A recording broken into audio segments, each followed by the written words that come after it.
Shields up, Iron Breakers. Rurikhan here, coming at you with another episode of the Cons Cast. And today I'm here with FightinCowboy. How are you doing, sir? Oh, you know, just living life. I've had a cold for like a week. I had a cold the entire weekend that we did that test. Oh my god, dude. So it was just constant like commuting to like sneeze and blow my nose and just perpetual goop. It was not a good time. it was not a good time. I think that both you and me, we've been suffering a little bit through this weekend because I've also been pretty much not even sleeping all that well, and then just like spending copious amounts of hours just like gaming and trying to get as much time in to the test so that we can come back and tell everybody what the experience was like of actually playing the game. It's been pretty friggin' insane. Yeah, the Discord has been chaos of just like everyone's messed up sleep schedule and talking. Who's around? No. Okay, I'll try again. Like 4 hours. Yeah, we had like a Discord group of people trying to like get everybody together to do different testing and whatnot. Dude, you should have seen some of the stuff that me and Peeve got around to just yesterday. It's gonna be wild. Yeah. Yeah. I'll tell you later PvP because stuff, or? it's some wacky PvP stuff. I want to save that for a video that I will be recording with Peeve as well, but I can tell you after this video. But it's pretty friggin' wild. But you guys can have that as a little bit of a teaser of a future conversation that I'll be having as well. But let's start things off by getting like your overall experience on the network test so far. How'd you like it? What was it like? I mean, honestly, I'm infatuated with this game. Like, so I think the funny thing is because already on like the, you know, on everyone's reveal videos and whatnot, taking a look at when, not like our new footage, but the Bandai reveals. Yeah. And the number one thing I'm seeing from people, like complaint wise, they're like, oh, it's just open world Dark Souls. Well, one, open world Dark Souls sounds fucking awesome. I've tried so many Skyrim mods to try and make Skyrim Souls, and it's always fucking janky. Your character like rolls and his leg goes up his own ass, or the UI's fucked up. Like, it just does not work. The idea of an open world Dark Souls game has always appealed to me, and so we're getting basically that, but it's so much more, because it's like, yeah, I mean, at its base you could describe it as open world Dark Souls, but it's like we have I mean, if you like, remember the charged heavy attacks in Bloodborne, you get behind something, hit it, it puts them into a visceral state. Yeah. We basically have that now. It's like there's a I mean, it's not, because it's not a guard break, it's not a stamina break. It's almost like there's a hidden poise system, and when you fucking something hard enough, they break and you get that critical attack. Yeah. You have, you know, the jumping and the sneaking from Sekiro. You have that aspect. You have all of the faster combat that you, I mean, you still have the Souls combat, but, you know, we saw in the trailers, there's like Bloodborne style shit too, where you're zipping all over. It's like, we didn't even get to experience that, so it makes me wonder how that works, because like in this, you guys will see like in one of the trailers is like a dodging sequence where he's just like doing Bloodborne dodging, like shadow stepping. Yeah, we didn't get that in this network test, so we don't even know how that works. It's got to be like some kind of my guess is it's going to be either that or like a hunter's bone type thing from Bloodborne. Like, it's going to be something like you pop a spell and then for 30 seconds you have like sidestep dodges. But like there's just, they've literally taken like the best aspects of all of their repertoire, and they're like, you know what, just throw it in here. Wait, what was that? We got a leftover model from Bloodborne? Yeah, fuck it, just make it a boss and shove him in a dungeon somewhere. Like, there's so much shit, dude. It's just like the cornucopia of Souls-likes. It's amazing. I think that by the time this video comes out, some people will have already played a little bit of the network test, so they'll have like a basic idea. But if I remember correctly, the timing on the network test for the public version are going to be like 3-hour time frames. Yeah. It took most of us about like 10 hours, I would say, to see everything that was on that test with one character. Yeah, and the times too. The times are pretty much targeted towards a US audience, because a lot of them are like out, like the Friday one, it's, for me at least, it would be 9 to midnight. Saturday would be 1 p.m. to 4 p.m. Sunday would be 5 p.m. to 8 p.m. And there's a couple beyond that, but it's like odd ass hours. Like Friday, 6 a.m. to 9 a.m. Like, I'm not waking up at fucking 6 a.m. play Elden Ring again. I'm sorry. It's Friday. That's my day off work, man. I'm not waking up. But it's like it's not fair for you to say that because you've already got to play for like I don't know 30 but I mean, hours or something I like agree. that. It's the 3 hour sequential test windows is not nearly enough time. People are going to be like I feel like I'm at my point where if I didn't play the network test, I'm okay. I got my fill. I'm content until launch. I'm happy. I'll probably play the network test just so I can, talk about shit and answer questions on stream. But I am like, I'm fucking ready. Like, let's go. Let's go. It's like I got the lap dance and I know I'm getting the blowjob when I get back home. I'm ready. I'm like, yeah, we're good. I don't need anything else for now. We're good. It's actually I feel like going to be extremely hard for us to just wait after having experienced what we experienced in this network test. Because oh no, I'm better waiting now than I was before. Now that I've had a chance to really because all right, I just as a general rule of thumb, I refuse to get excited for any game. It doesn't matter if it's that's a good rule. Yeah, whether it's this Cyberpunk. It doesn't matter because the last thing I want to do. I mean, a good example is like Biomutant. So many people were like, "Oh my god, it was a fucking disaster piece." It just it was like half baked the game. Like so many, there were all these cool systems and cool stats and customization, and at the end of it, none of it mattered. The combat was like super two-dimensional. The upgrades were just like and just nothing really mattered, and so many people thought that this was going to be like basically furry Witcher 3, and it was not that at all. It was really bad. And the thing is, if you go into a game with no expectations and you're blown away, that's great. But if you go in and you're hyped and then it's not what you wanted, then you're just sad and let down. So all I knew is I was like, Elden Ring is going to be open world Souls. That's it. It's going to be open world Souls. It sounds cool, whatever. I got to, I'm not even I didn't watch any of the leaks. I was like, until I get a chance to actually play it, because there's a lot of stuff, like you see the devs play and it's like, this is the look around. And it's like, no. Like I need to, do I have my fucking shield jiggles from Dark Souls? Can I do all that goofy shit? Like I want to test that shit out, Yeah. And so I had, now that and now that I've gone like, hands on. I think that for the people that didn't get into the network test, I think a lot of people are going to be looking at gameplay. There's even going to be gameplay going on in the background of this video. They're going to be looking at gameplay, and I kind of feel like they're still not going to be able to grasp the scale of the world by just watching video. Like you have to actually rotate the camera yourself and be like, oh, look at that thing over there, and then that the way that From Software designs their games is going to be like, oh, I'm going to be able to go there at some point, and that's friggin' awesome. No, yeah, I think the comparisons. I mean, I said it looked originally like Dark Souls met Dragon's Dogma and Breath of the Wild, and the level of exploration, I still feel that's true. Especially because Dragon's Dogma is one of those open world RPGs where it's like, go wherever the fuck you want. Oh, you wandered over here and there's a giant dragon and you're dead. That's the case here. And but at the same time, there's a lot of kind of quality of life things from I think it's how, because Dragon's Dogma you have a lot of just UI stuff, whereas Breath of the Wild is very minimalist. It's like you just put your one thing on the horizon and that's it. And I like that a lot about this game. When you're running around with the auto mode on, at least obviously you can keep all your shit on, but it's way more immersive than any of the other Souls games. And I mean, I know there's those settings in the Souls games, but it's not the same when you're exploring a castle versus exploring an open world. And the only thing you have is this light column out on the horizon and a compass heading, and that's it. My favorite is probably Ghost of Tsushima's system. I feel that just integrated you into the world, but I think they've taken... I'm really glad they took the minimalist approach versus the Assassin's Creed approach, where there's just shit all over your screen, dude. And if they had done the Assassin's Creed thing, I'd be like, nah, dude, there's no way. It's very good, and I like the fact that they're very gentle when it comes to guiding you. They don't really hold your hand, which is something that Souls has never really done.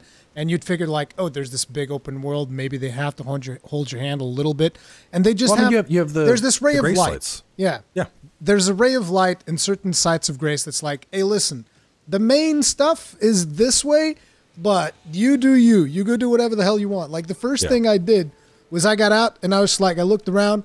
I want to go left for no reason. I'm just going to go left in this way. It's like, oh, there's a big ass monster here with a sword. I'm going to kill him. So I stayed there for like, I don't know, 10 minutes or something, hacking away at it until I eventually killed it. I was like, this was fun. This is good. This is exactly what I want. I just want to be able to explore and be free to do whatever the hell I want.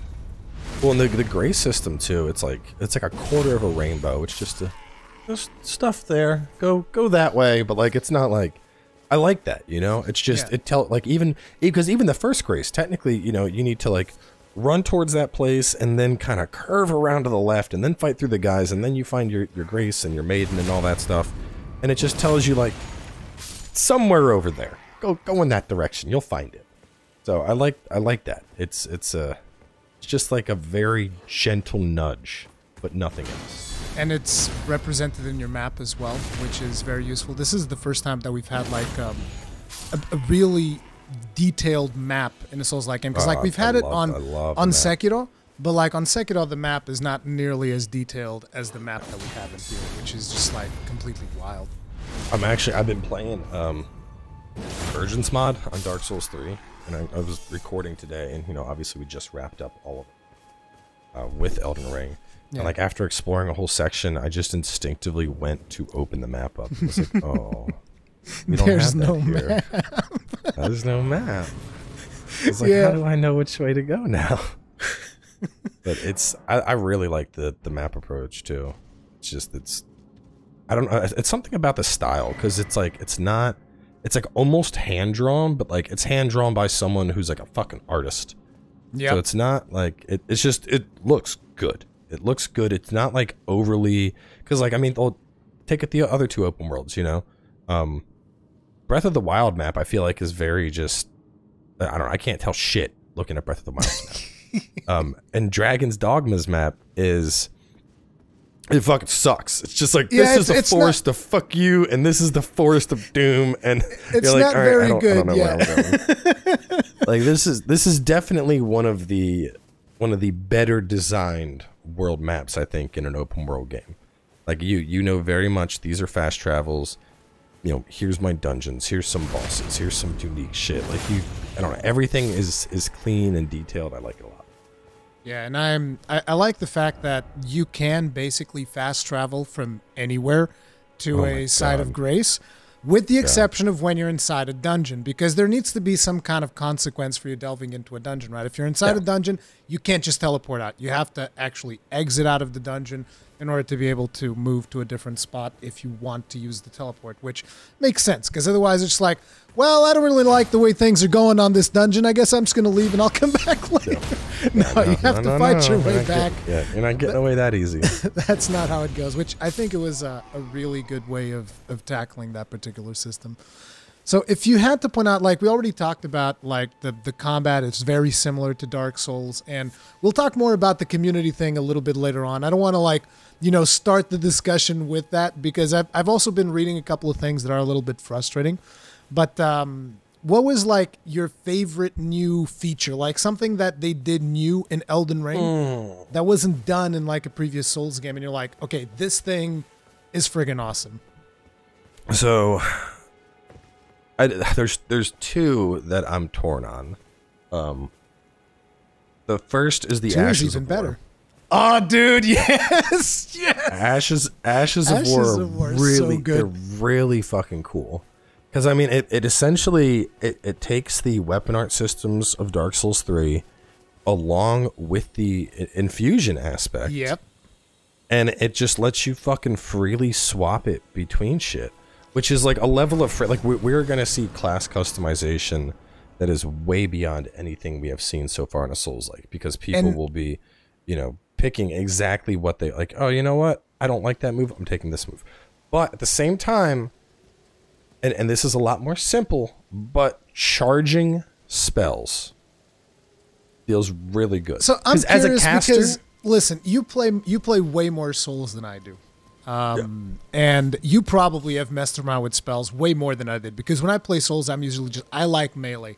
I'm not a big spells guy, and actually using spells is a little bit frustrating for me because, like, oh, I ran out of mana, or I ran out of uses of this spell. What the hell? Now I'm supposed to just do melee, you know? It's like, I'm a melee guy, so even when I do spell builds, I'm like, no, I need to have, like, a really strong melee weapon, and then sure, I'll throw a couple of spells out, I don't care, but ultimately I just play a lot of melee.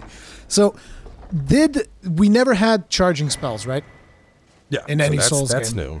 Okay. Not that I recall. I mean, there was some stuff in, like, Bloodborne had, I don't know if I would consider it charge, but like Bloodborne had some stuff where it's like you could do a quick cast or you could hold it and do like a longer cast. Yeah, that's channeling. I would call that channeling, which we also have here, by the way. So we have those two types of things. You can charge, and some spells you can channel. Which is the thing I like so much about the charge is, so like, all right, as a caster in PvP, and you've probably seen people do this before, but like if I wanted to cast Crystal Soul Mass, for example, I would have to have like Homing Soul Mass up, and then if I was going to cast a Crystal Soul Spear, I would fight you like this. Yeah. and I'd wait until you were close enough, and then I'd turn around and lock on. The Homing Soul Mass would go off. I would try to throw out the Soul Spear so that you get caught by one of them if you dodge the other. It was the jankiest fucking shit. But now, with a charge spell, like, I mean, we're still going to see that back hop bullshit, I guarantee it. Oh, yeah. But now with the charge spell, I could throw out a quick one, or, you know, if you see my hand go back and you preemptive roll and I'm going for the charge one, then you dodge too early. Not only are you getting hit, but you're getting hit by a heftier version. So we now have variable timing on spellcast. And it's not just like the variable timing. I mean, the claw move, I know you use that towards the end. Oh, but my like, God, when you charge dude. that, it's longer, it's wider, and it hits harder. And that's really cool. It's not just like, oh, it's the stronger version. Like, nah, it's fucking just bigger on all accounts. And let me just tell you something about that Beast Claw spell. I'm still, as we record this video, I'm still writing the script for my video that's going to be coming out before this one. But I wrote in there that's like, look, this spell is basically broken, okay? It costs almost no FP whatsoever. And then on top of it, whenever you cast it, the animation that your character does when you cast this specific spell, he actually crouches down. So like he crouches down, which reduces the size of your hitbox. There are certain enemies that are going to miss you while you're casting because you're crouching. And then on top of it, I think it deals like the most damage of any spell that we have in this particular build of the game. Like, well, it's just so if you look at damage per cost, yes. Yes. But the Dragon Roar thing one-shots giants. So... But yeah, no, it's very strong. I would be very surprised if that doesn't get nerfed. Either in damage or in cost. Either the cost has to go up or the damage has to go down. I love it, but that thing was, I mean, when we were doing co-op, we literally, I was like and repair and it's dead. And you're like, what the fuck was that? Like, Beast Claw. It was funny because it's almost like you were playing around with the boss. We were doing a boss in co-op, and you were just playing around with it a little bit using melee, and then suddenly it's like, oh, the boss hit me. I'm about to die. I guess I'll go ahead and kill it now. And it just starts beast clawing, and it just like kills the boss. I'm like, what the hell is this? Three Beast Claws that died. It's like 80% to nothing. Like, what the fuck? I mean, to be fair, those dungeon bosses don't have a lot of health. They don't. I had one. I did. So I recorded basically like an hour of me just doing free roam shit, and I went like full fucking zug. I had the thick boy armor. I had the Ordovis greatsword or whatever. Yeah. A fully charged Ordovis spin whamma jamma thing. It basically one-shot dungeon bosses. I was like, whoa. Like, dude, I walked into the boss. I was like, boom. Because the shockwave's a multi-hit. And the health bar just goes, do. And there's like a pinch left. I had one R1 and the boss was dead. I was like, God. Okay, so this is how you're supposed to play melee builds in Elden Ring. You smashed it. But it's like the time of that requires, at least for some of the bosses, it's going to require like excellent timing to get an attack. It's going to require a jellyfish to distract the boss, so I can walk up behind him. Jellyfish boy! Wasn't I the first one to find Jellyfish Boy? I think I was the first one to find it. You found the jellyfish. Which at the what was the final count? I think the final count was 11 miracles, 7 sorceries, 5 summons. That's what I had. I only remember like 4 summons. I don't remember what number there was. 5 So I is. found a 5th. You know the dudes, the big sword on horseback. Like yes. They're the horseback bros. You can get them as summons. Oh no. And they fuck stuff up. They are beefy. They swing for like 400 a fucking swing. Oh, and they're just like, "Rah!" They even have the rage, like the rage thing where they rage up and start. So like, I was like, oh. So wait a minute. Were they on horseback when you summon them, or is it just like a regular dude? No, it's just the mercenary dude off the horse. But yeah, he's brutal. He was one of the he was in a hidden dungeon. The what was it? So like in the water area, if you just keep going north from there, there was an invasion event that happened. Yes. And if you then went forward from there and you keep working around to the left, there was a dungeon tucked away in the corner there. Yeah, but I did that dungeon. I did that dungeon. I don't remember picking up. Yeah, no, he was like as soon as you walk in too. Like you walk in and you're like, oh, that's cool. Maybe I have him and I didn't even use him, but you know it's too late now because we don't have access anymore. Yeah, some of them were so. The spirits, I'm actually a little bit concerned about them because I feel like they have the potential to kind of like be a little bit overpowered, especially with the one that you're talking about. Because like, yeah, I mean, it's the spirit doesn't even need to. Yeah, they don't even need to deal that much damage. They just not kind of like need to stand there and take damage. They need to distract you. Yeah, the tankier, like the jellyfish was so good because it was tanky and its hitbox was goofy. So shit would like if a marmot or marmot or whatever, yeah. If marmot tries to do the low sweep, it would go under the jellyfish, and the jellyfish is just like floating, bitch. And then meanwhile, you're just wailing away on his back, like that. I mean, they're a crutch, but they're a really cool crutch because even then they're not just gonna win the fight for you. Like no. They're gonna distract you. They're gonna buy you some time, which I think really helps if you're playing as a caster. Because casters, you always see casters trying to co-op or always needing something because nothing's worse than trying to get off your cast. That's a good point. And you have some crazy aggressive boss that's just like burying himself on top of you, and you're like, give me a fucking 5-second window, Yeah. And so I think that's your window. I think that's going to be particularly important in Elden Ring, but I do feel like I don't know. There's just something about it that I kind of feel like the bosses in this particular version of the game were not particularly well balanced because, like you said, you took Spinny Sword and just took a boss out in one hit. Like, well, so that was just the dungeon bosses though, and I don't know if they were just nerfed for that event or if they're just meant to be like hey, if you fuck up, these things can kill you, but you can otherwise kill them like a normal mob. Because I mean, the marmot or whatever, that was a fight. Yeah, that was a proper. That guy was a challenge. The dragon was a little bit goofy because it was open world, but if you fucked up, the dragon could like 1 or 2 shot you. Yep. Iron Especially Giant. if you end up like on the wrong side of that air breath, you're done. Yeah, the Iron Giant guy that rises up out of the hill, he had like a lava breath thing that would fucking do it.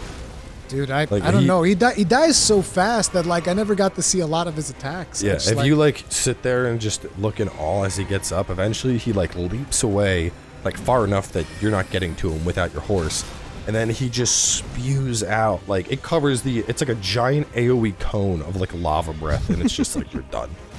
So, like, there is shit that'll really fuck you up. I just think the dungeon bosses aren't meant to be hard. I think they're meant to be, so if you think about Chalice bosses in Bloodborne, like, unless you were exactly at that level for that dungeon or under-leveled, for the most part, you'd walk in, especially because I feel like most people will play through Bloodborne and then go do the Chalice dungeons. And it's like your first 3, the you would first just ones, you'd pretty much you just clown on the boss. Yeah. And it wasn't quite that bad, but yeah, they didn't have, and I think that's okay. Consider it a confidence build. You know, I don't know. I kind of wish they had a little bit more health, because it's weird though too, because they can just beat you like super fast. Yeah. Like you'll be like, oh, look at all the damage I'm dealing, and then suddenly you're like, oh, look at all the damage they're dealing. This is also a lot. It hurts. Yeah, but I think if the health was boosted like 50% on almost all of them, that would feel pretty good, because then they wouldn't be overpowered, but you'd actually have to like dodge a couple times until they were dead. You'd have to work a little bit more to get them, because I felt that they did die really fast. And when we're talking about dungeons here, guys, we're talking specifically about the smaller dungeons, because there's the big legacy dungeons, which are like your main story spots that are kind of like traditional Dark Souls levels. And then there's these smaller dungeons that are kind of like just smaller experiences. And when I say small, I mean small. Like some of them you would go in and it's like, oh, here's a room with like a couple of enemies, and then go to the right and here's the boss. Other ones would be like, okay, here's like 2 or 3 rooms, find where the lever is that opens the door to the boss, and then go and get the boss. I think they're meant to just be like 5 to 10 minute mini adventures. Just, you know, go in, you find something cool. If you get to the end, there's usually, because there were a lot of really cool items in them. Yeah, yeah. I mean, the one we found, Ashes, the super Ashes katana. of War. Oh yeah, yeah. There's Ashes of War. There's weapons. There's all kinds of stuff. Dude, and that super katana, dude, screw that super katana, man. I never want to see that thing. Thing is beefy. I was watching the PvP match where he used that thing on me, and my health went down. It was like that. It was just gone. The second I got frostbitten, it's like dead. Yeah. You know, I was doing Peeve, and he came in. So for the longest time, Oro was soft banned because he was trying to like drop items, and he basically sacrificed himself so Peeve could have 2 katanas. So Peeve, I was like, come in here, I'm gonna kill you with a katana. He was like, oh, you don't know? And then he comes in with 2 of those frostbite lightning katanas. I'm like, are you fucking kidding me? So of course he had like, you know, he had the full the power stance moveset with him, and I'm like, Jesus Christ, like, really? I haven't even seen what the power stance looks like on 2 katanas, which I mean, it's what you'd expect. It's very similar to the dual katana weapon from Dark Souls 3. Yeah. But I mean, you have like the rolling attacks, the backstep attacks, all that shit. So that's another change that I think they did a really nice job with the power stancing.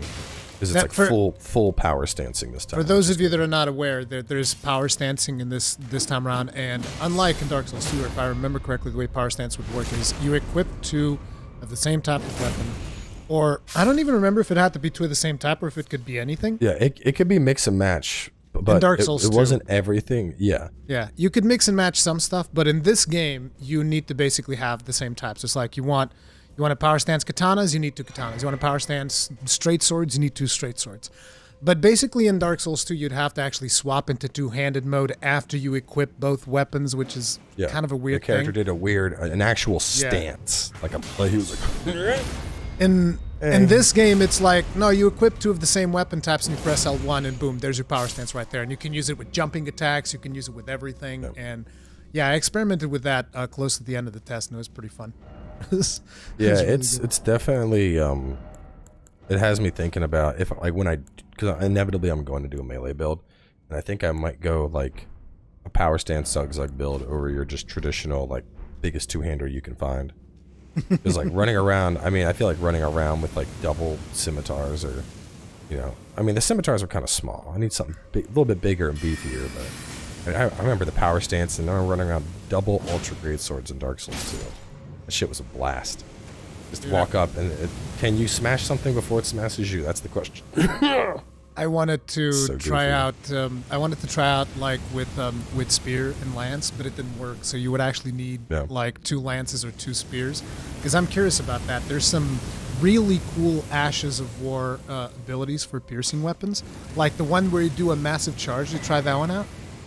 Yeah, yeah. The charge. I saw the charge. Piercing Fang or whatever thrust. It was. Dude, Piercing Fang was so good. I used that on Pumpkinhead. Dude, he didn't stand a chance. I just like dodge away and then stab.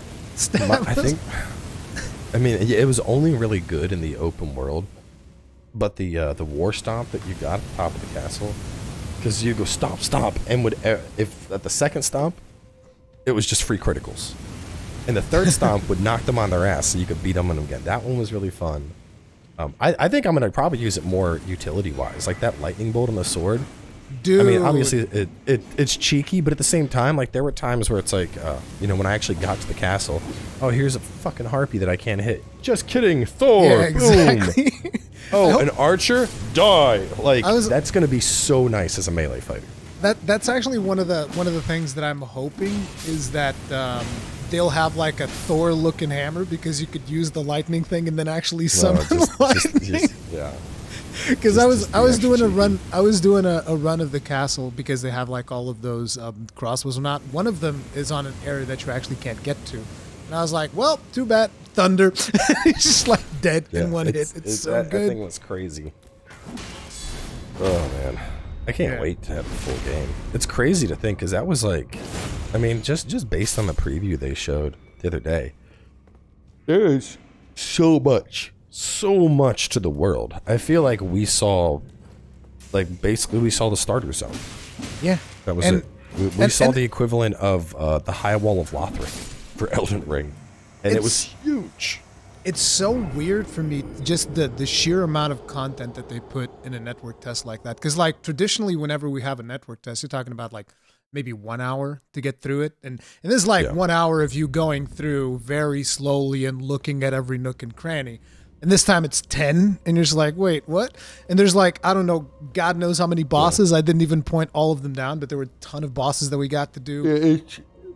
Different dungeons. It's a ridiculous amount of play. Hang on, I'm gonna grab a soda real fast. Okay. How did you feel about the size of the smaller dungeons? I don't think it was that bad because I feel like there was a good split. So like the wolf dungeon, very small. Very small. Fast in and out, kind of just like Dungeon 101. And then you had like the one that had the human rat boys, a little bit longer, a little bit more content there. And then you had like the mine, and the mine, it wasn't particularly big, but you were going all over and trying the elevators, so it felt longer. And then you have the catacomb ones, which those feel more like those are the natural evolution of Chalice dungeons. I mean, literally, you go through, you find the lady to flip the switch to open the door, to go through the door to fight the boss. Those are Chalice dungeons. They're just not all samey like Chalice dungeons are. Yeah, and they're not like randomly generated, because some of the Chalice dungeons would also potentially be randomly generated, which is actually a question that I got from my community. Are those dungeons randomly generated? No, they're not. Which I think that's good, because now people can share stuff like, oh, you know, hey, did you find the fucking ice lightning katana? Like the what? Yeah, if you go to the edge of the lake and go into the mine and you make it all the way to the end and you get this crazy, like, that's cool to me. Because then, you know, especially if you're doing builds, you know, okay, this run, like when I did, for example, when I redid my last hour of gameplay in the warrior guy, I was like, okay, I'm gonna skip horse bro. I'm gonna go straight up here. I'm gonna cut up to the north. I'm gonna kill this guy to get my magical flask. I'm gonna go over here and get my horse. I'm gonna run over here and I'm gonna kill this person to get this armor and weapon. And now I'm ready to go fight horse bro. Now that I'm in, like, I have my flask and my armor, and you know, being able to plot your route with subsequent characters is going to be really nice to me. Yeah, because you're like, gonna. Oh, what did I get in this dungeon? Exactly. Yeah. I'm actually curious. What'd you think about the crazy magical flask? The magical flask you're talking about is the wondrous physic thing, right? Yeah, that thing is so badass, dude. I like it a lot because you get. I mean, you customize it, but you get one use, and that's it. I think that in the final game we're gonna get more. I think you're gonna be able to like enhance it like regular flasks, and then you'll eventually. I hope more. It stays. I hope it stays one, but I think we're gonna have a lot of cool shit. Like you might have something where it's like because at the end I had one where it increased. It gave me back like 30% of my FP, and it also boosted my stamina bar by about 15%. Which I really liked, but I'd imagine there's gonna be shit like that flask might be your Bloodborne dash. I imagine there's probably gonna be like attack boosts and shit like that, but that would make sense, you know. Upon taking for 30 seconds, your dodge is enhanced with sidesteps. So I like the idea of you get one and you customize whatever you want. You can make it just health and mana at the same time, you know, go basic Betty, or make it to where it causes your character to explode but does a heal over time, so you can blow shit up and then heal yourself, you know? That was so weird because, like, when I saw the explosive component, I was like, okay, so this is going to transform the flask into a bomb. I never even bothered with it. And then I was playing around with Peeve, and suddenly Peeve just comes up to me and is like, hey, check this out, and it just explodes. I'm like, what the hell is that? Yeah. It's just a flask. You drink it and your character explodes. It's like, what? It's so weird. It's like a beefy hit, too. It's like 400 damage. Yeah, it did a significant amount of damage, yeah.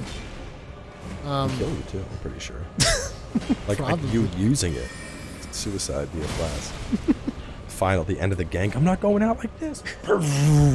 Dude, you know, I actually... Take them with you. I actually had a player that, and this is like very few people had access to this, so I was surprised because, you know, this is mostly other content creators and like media outlets.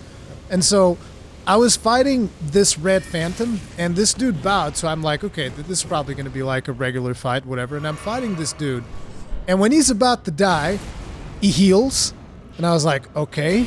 And then I keep basically beating him, and then eventually heals again. And I'm like, okay. And then he'll disconnect when he's about to die. And I'm just like, whoa, dude. The fuck? That's some next level of sweat. What the hell? Who rage quits in a network test? I was like, dude, what the hell is going on? That was so weird to me. Just like leaves. See, the healing doesn't see for me. I have always been like, and I get it. There's a, you know, the unspoken rule. You know, if you join a game via sign, you don't heal. But as far as I'm concerned, if From didn't want us to heal, they would turn the fucking heals off. The heals are on, I'm gonna heal. Because a good example is in Dark Souls 3. For you to host, you had to be embered. So by default, the red that's coming in, he's already at, you know, 20% less health than you are, no matter what. Yeah. Which in here is not going to be the case because that stuff does not affect your health pool at all. But I actually didn't invade. If you invade, you also have less flasks because I remember when we co-opted, I had less flasks as the summon spirit. Cuts it in half. So it cuts it in half. What's interesting is you want to, if you have three gets cut down to 1. Yes. So like for a while, I was going 3 health, 1 mana, and then all of a sudden I invaded and I have 1 health, and that was it. So you either want to go 2-2 or 4-0 before you invade.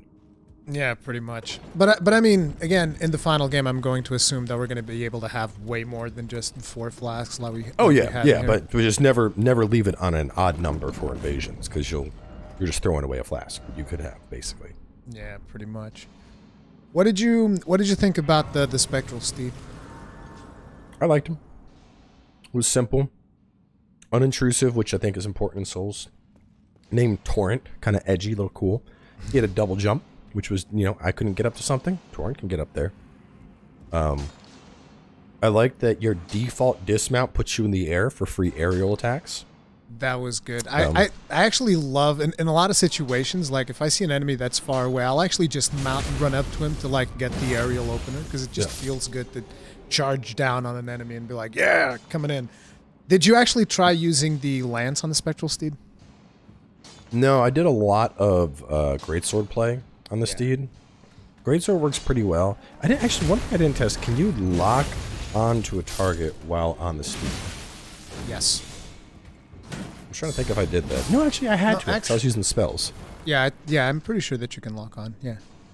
And spellcasting on a steed was a little.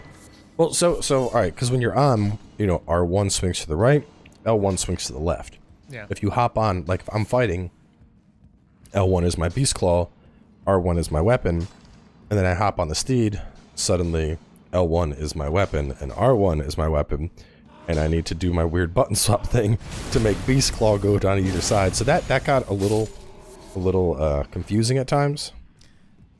So I think, you know, whenever you're mounting whatever you're gonna attack with, just put it in your fucking main hand. Yeah. Don't try and switch to your offhand on the steed.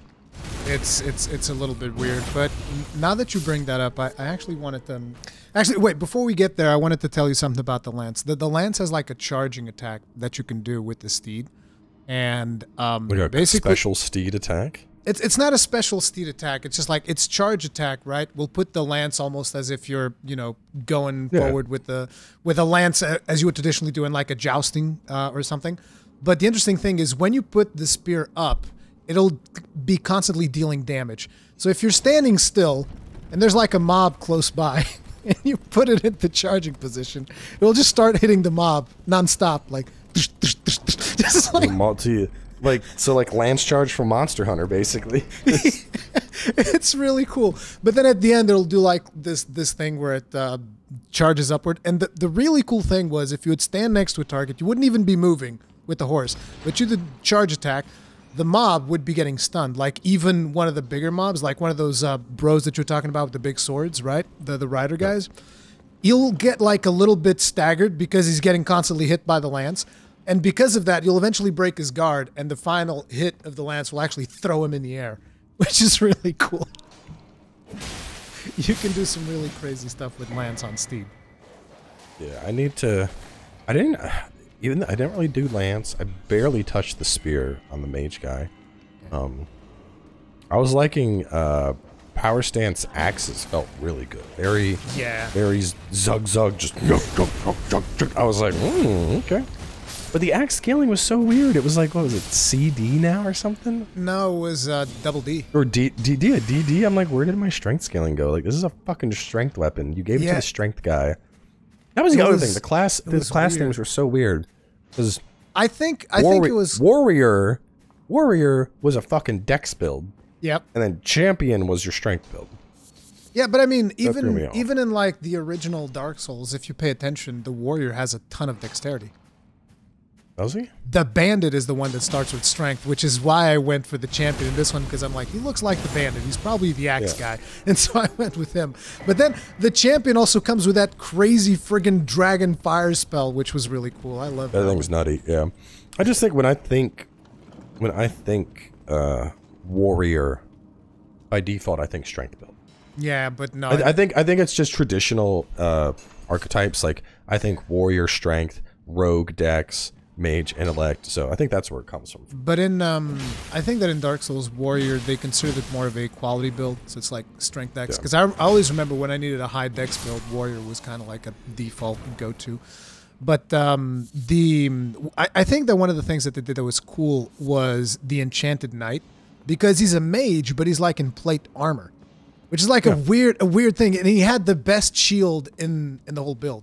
Well, it's because everyone is always like, I want to be a spell sword. I want to be a spell sword. Finally, FromSoft was like, here, live out your fucking fantasy. Do what you want. We're tired of you asking for it.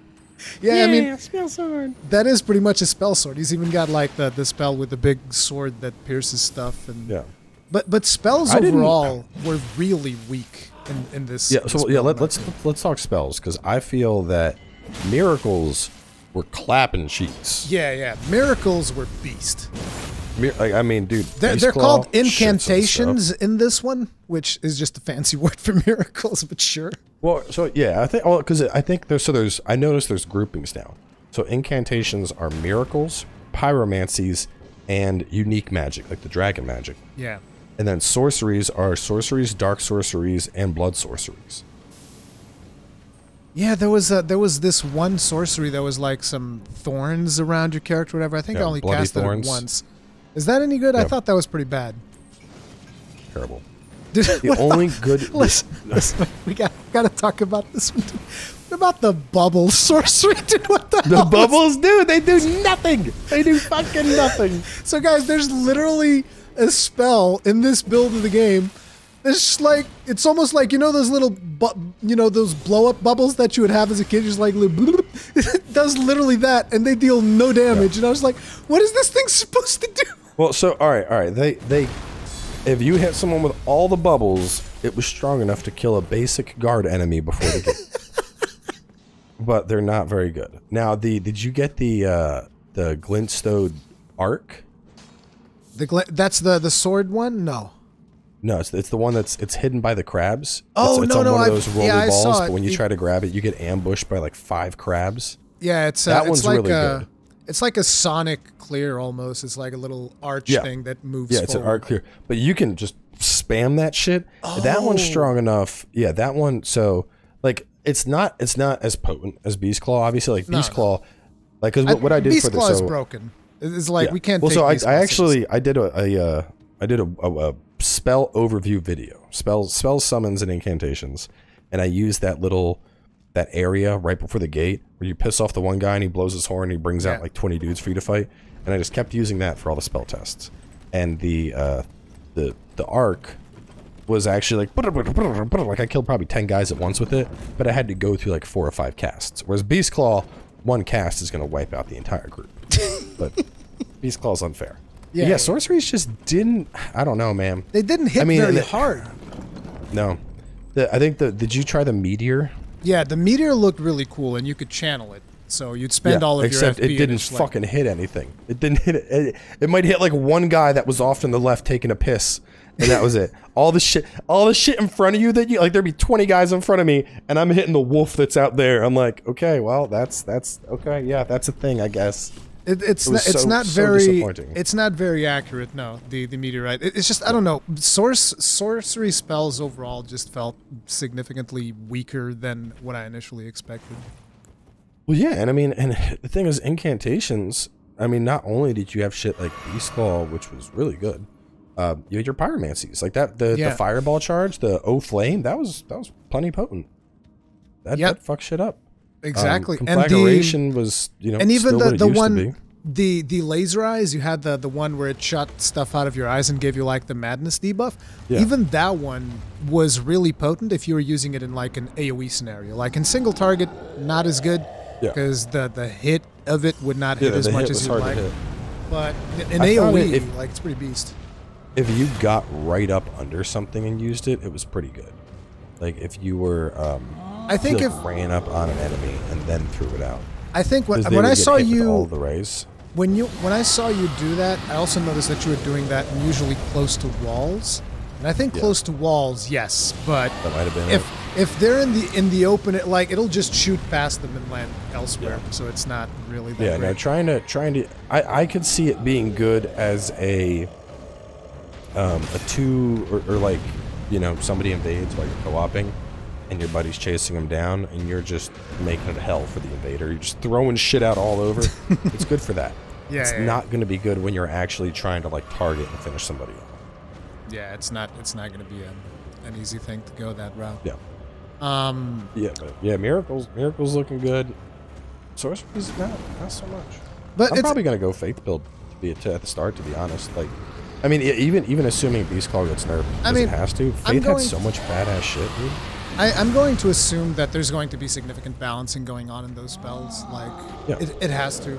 Because there's just a lot of stuff in the sorcery field that I was just like, this is feel that even the most basic like sorcery that you would get, like, because if you think about it, you would need 2 or 3 to kill an enemy with. The Enchanted Knight starts with that glintstone thing, which is kind of like the most basic form of the soul arrow. Yeah, it's soul arrow, but it's so incredibly weak that you're like, what the hell is this? And then the cleric just starts with Beast Claw, which is like, it's like, what?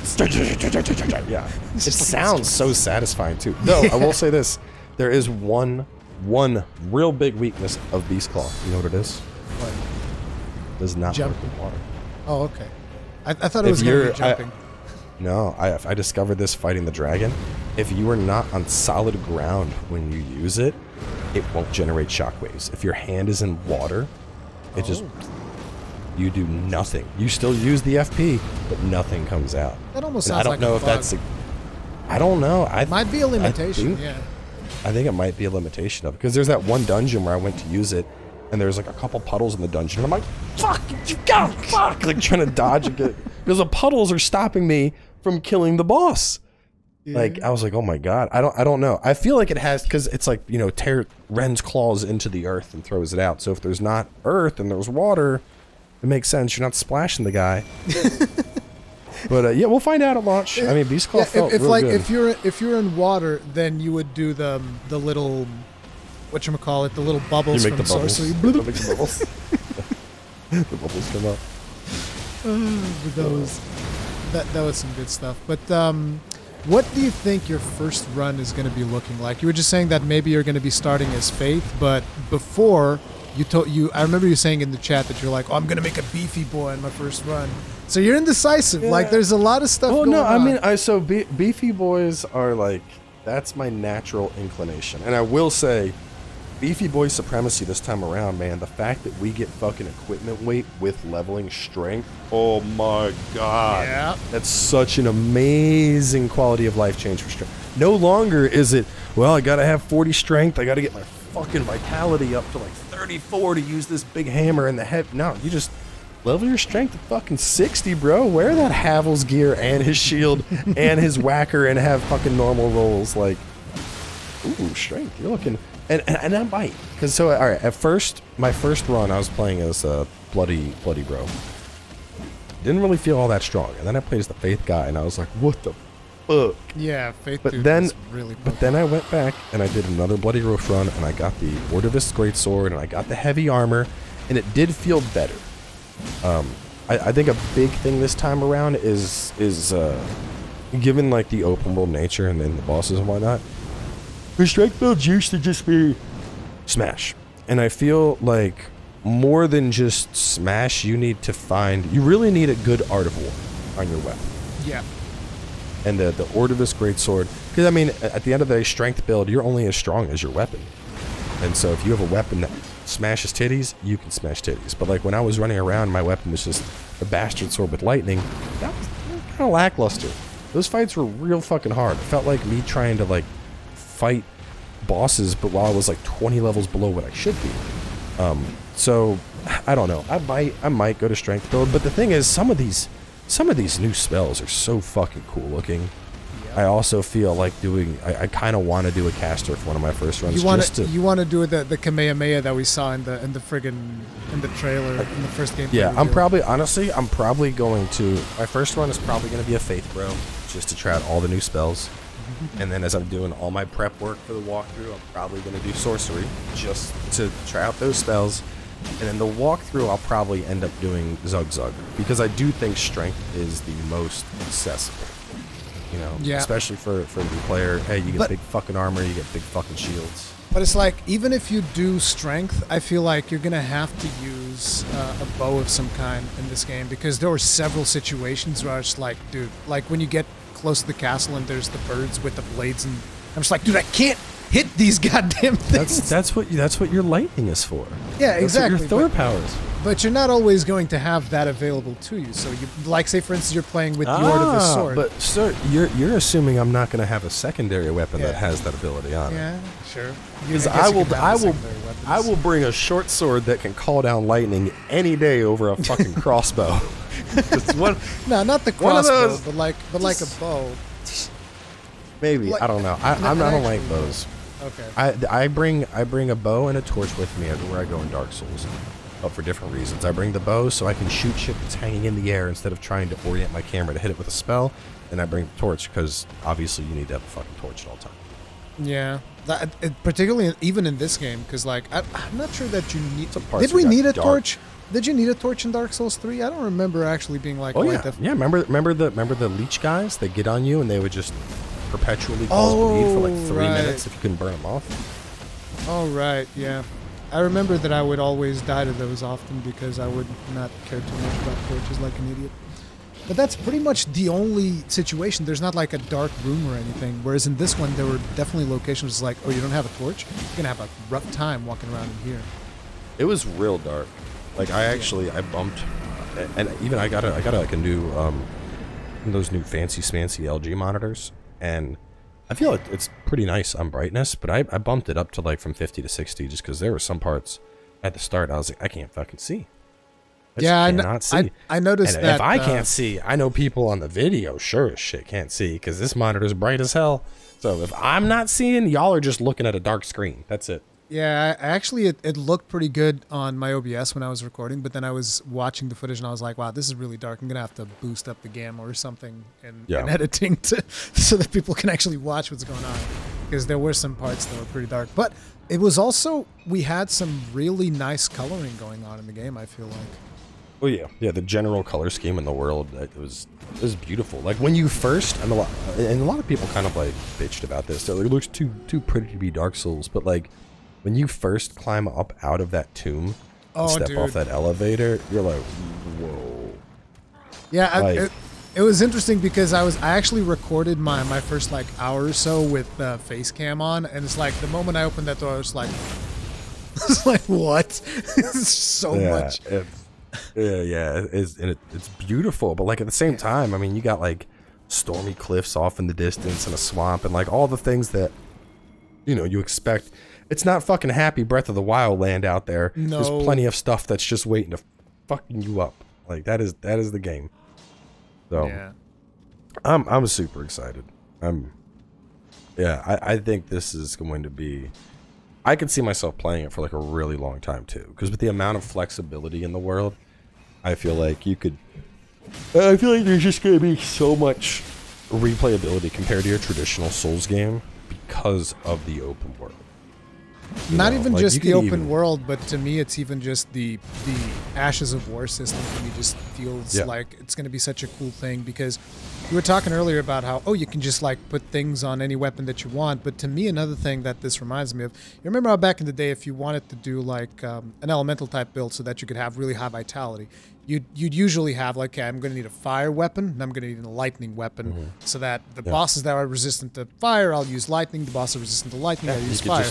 In this swap one, that shit on the fly now. You can just not on the fly. You need to go to like a at a bonfire. Before every boss, there's usually a bonfire. So so you can just be like, okay, I can tell that this boss isn't taking that much damage from my lightning stuff, so I'm just gonna swap this out, and now my weapon's fire. And it's like you can use the exact same weapon, and just be like, oh, I really like this weapon. Let me just swap out this enchantment, unless it's one of the weapons that can't swap it, like the Ordovis Greatsword or the special katana. That have, and like, those weapons are going to clap cheeks regardless because they're fucking broken. Pretty much. The dragon did not have a good time when I went up to him with the friggin' lightning katana. He was not having a good time at all. No, I was fighting him with Beast Claw, and then I ran out of FP, and I'm like, fuck this. And I just summoned the lightning, and it took like 5 swings to finish him. I was like, yeesh. It's that weapon, disgusting. if it's... I don't know, like, I feel like some of this stuff had to have been put there for the network test. Like, I think what we got to experience, the general layout, I think that's going to be the first zone. I think a couple of those dungeons might get changed. And I think loot locations are going to get changed. Because there's no way... I mean, there's no way you get that full armor and that greatsword from that chest right at the start of the game. Or you just go to this one little dungeon and you get a fucking lightning frostbite katana. That thing could kill the entire game. It's so strong. Yeah, it's so like strong. I think that is actually even more powerful than, when someone's playing for the first time and they just pick up the Black Knight halberd out of nowhere. They're like, oh, this is nice. Yeah.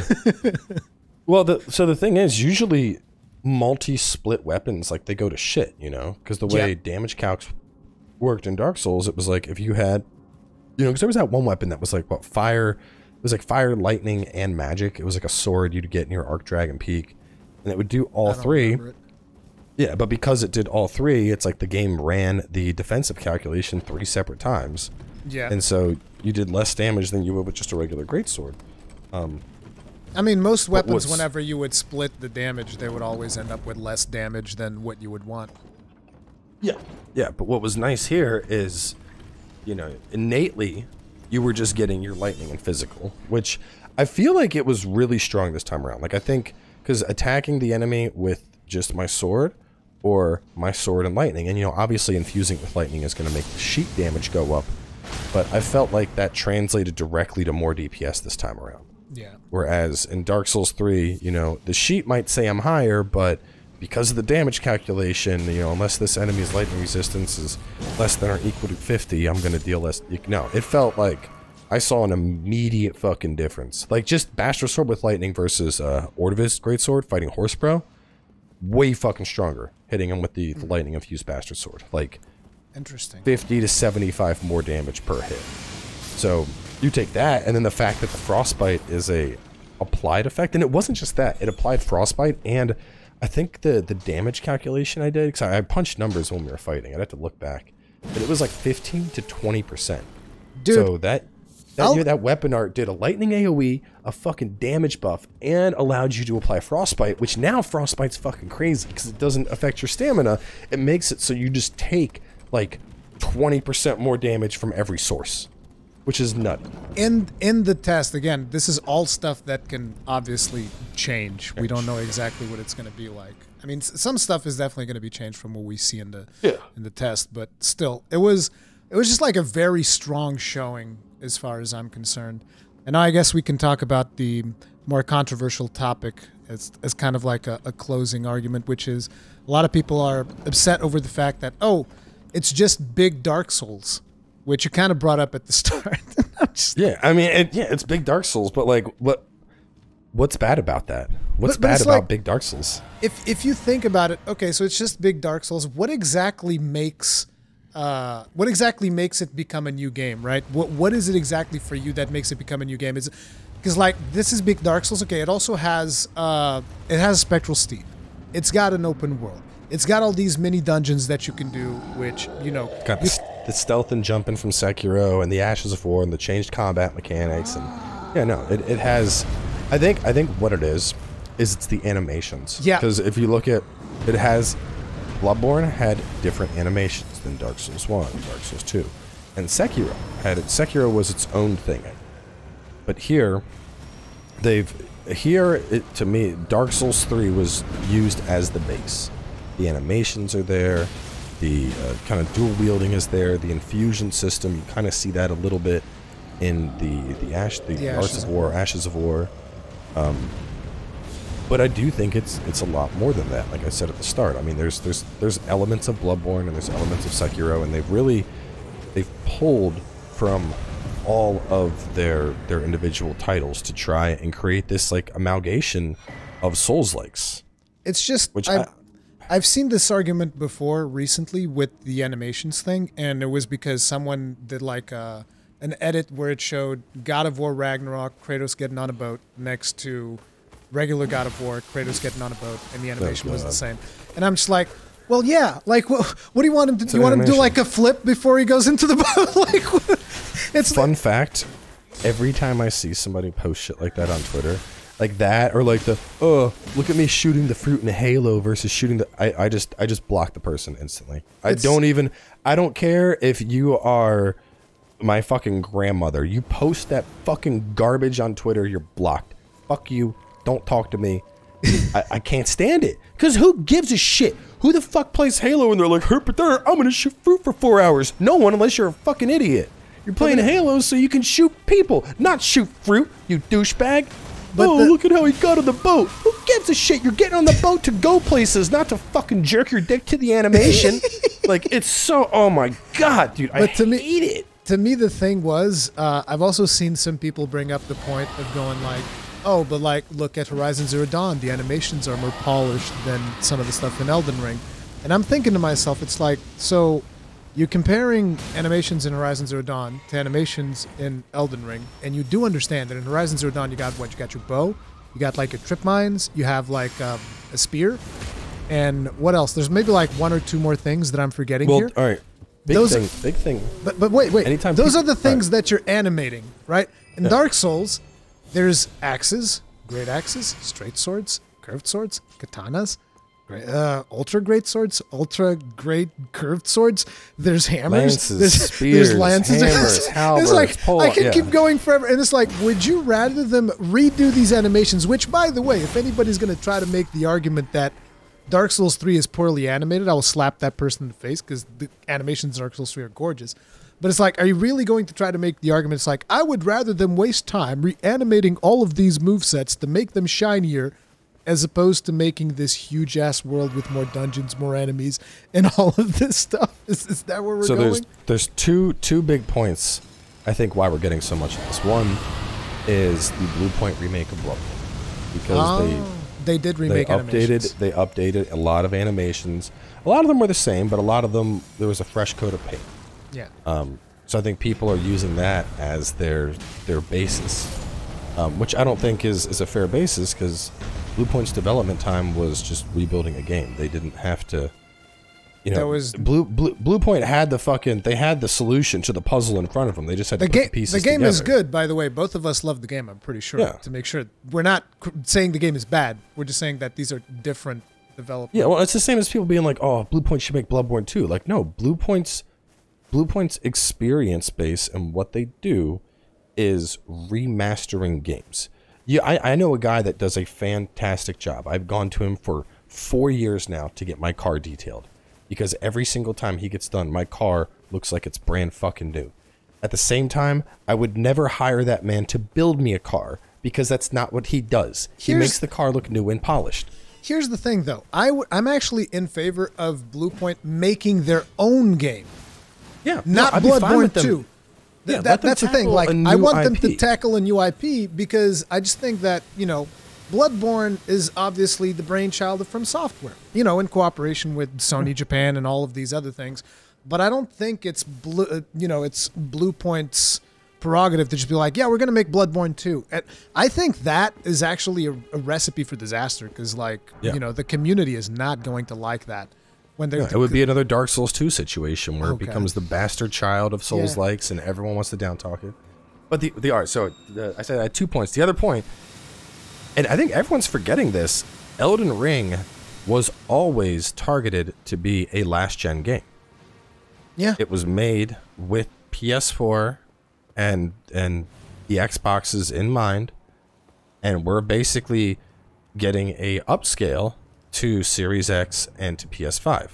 Whereas all of these newer games, Demon's Souls included, are being targeted more towards current gen. Yeah, the PlayStation. And I'm not calling it next gen, because these consoles have been out for a fucking year. They're current gen.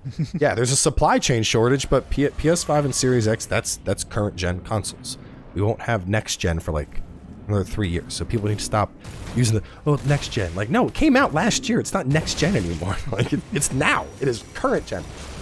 But that's the thing. Bloodborne isn't, or not Bloodborne, Elden Ring, it's being targeted for these older consoles too. So they're not going to you know, redo everything. They're going to use the same engine that they used to build those games on those consoles. And if you look at it, Dark Souls 3, I mean, if anything, people should be fucking thankful, because Dark Souls 3 runs great on Xbox and on PlayStation. Oh, yeah. You know, you have a pretty stable frame rate.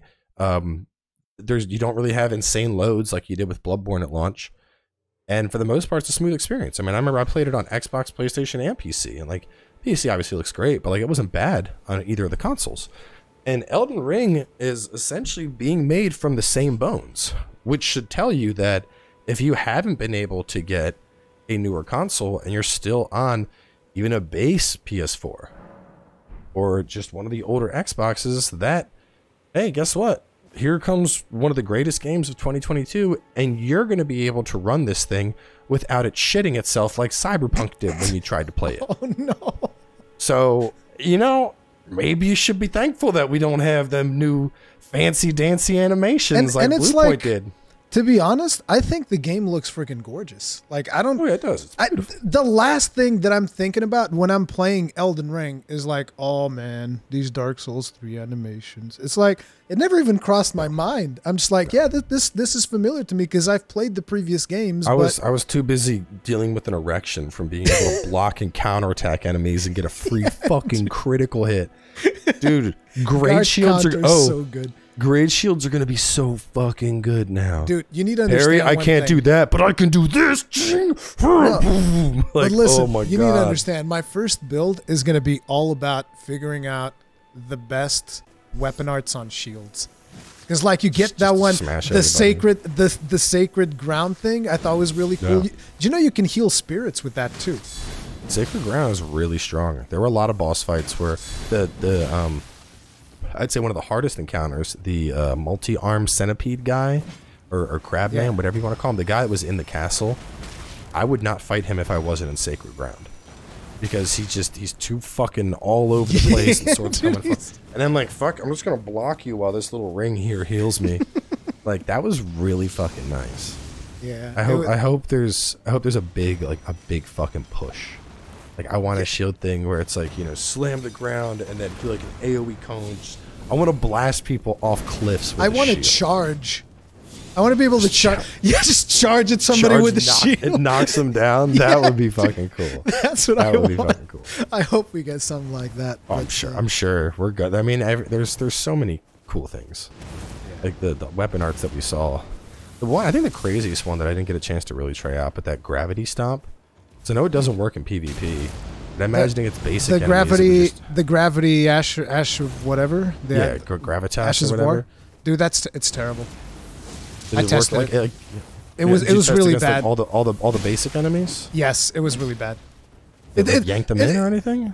Very little, like a little bit. Oh. I was like, oh man. I was hoping it would like fucking vacuum them up, and then I could chug like my self-exploding potion. Yeah, like, hey, come on in and boo, time to party. But I think they'll adjust that one for sure, because that one seemed like compared to some of the other Arts of War, the Ashes of War that we got, it was just so weak. But I mean, honestly, I know that we got access because obviously we're creators, but I think. Secondary motive was get the people that fucking play shitloads of Dark Souls, get them in so that we get their feedback. Because, I mean, the feedback, I mean, and hey, you know, maybe this is a bit of a humble brag, but I can tell you right now that we got way fucking better feedback for FromSoft than whatever dude from, you know, media company XYZ was reviewing the game. His feedback is going to be like, yeah, it was fun, but the bosses were hard. Like, no, bro, that's not what they want to know about. All right, here's your balance. Beast Claw is going to be too strong. Check under the water thing. That may be a glitch. Potentially increase the FP cost if you got like that's the shit they want. They don't need to know that you thought stuff was hard there, Jimmy. But anyway, guys, that is going to be it for this video. There's going to be links to Fighting Cowboy's channel in the description of this video. Probably most of you already subscribed to him, so make sure if you're not, then go ahead and fix that. Go subscribe because he's going to be running a ton of Elden Ring, I predict, and he's also running Dark Souls 3 right now. And as a bonus, he also usually checks out all of the Monster Hunter stuff as well. So there you go. So wait. Well, on that note, before we wrap. Are you going to PC for Sunbreak? Or are you staying on Switch? Oh man, I don't know. Are you gonna PC? PC it's smooth. It's yeah, real I know. smooth. I've played it. I have a brand new PC, dude. I've played it. I'm torn because I like PC, but it's great just laying in bed and hunting. Exactly. That's the thing. I know people are like, oh, well, just get a Steam Deck. Yeah, let me just buy a exclusive. Like I pre-ordered Steam Deck. I might get one in July. I'm potentially in the July batch. I'm like, and the thing is with Switch, I'm hunting while I'm pooping. Okay, I'm done pooping. I'm docking it and I'm playing it on the TV in bed. It's so good, yeah. Can't do that with Steam Deck, man. It's either it's handheld or I'm going downstairs. You can like there's like docks for it and whatnot, but yeah, it's not as smooth as like just plopping it over on the thing. Yeah, no, Switch is so quality. But anyway, all right. Yeah, that's a question for the ages. Anyway, guys, we'll see you guys in the next one. Make sure to hit the like button if you enjoyed it, and see you guys in the next one. Peace out. Adios.